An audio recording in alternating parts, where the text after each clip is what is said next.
Media reports کے مطابق اسرائیلی وزیر اعظم نیتن یاہو نے فرانسیسی صدر میکرون کی جانب سے اسرائیل کو ہتھیاروں کی فراہمی روکنے کے مطالبے کو توہین آمیز قرار دے دیا۔ فرانسیسی صدر میکرون کی جانب سے اسرائیل کو ہتھیاروں کی فراہمی روکنے کے مطالبے پر نیتن یاہو نے کہا کہ فرانس کی سپورٹ ملے یا نہ ملے، دونوں صورتوں میں ہم جیتیں گے۔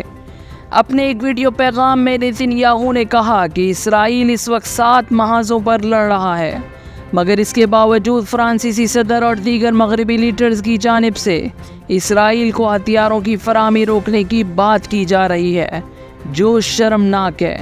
واضح رہے، فرانسیسی صدر میکرون نے گزشتہ روز اسرائیل کو ہتھیاروں کی فراہمی روکنے کا مطالبہ کرتے ہوئے کہا تھا کہ غزہ میں جنگ کے لیے اسرائیل کو ہتھیار دینے پر پابندی ہونی چاہیے۔ فرانس نے اسرائیل کو کسی بھی طرح کے ہتھیار فراہم نہیں کیے ہیں۔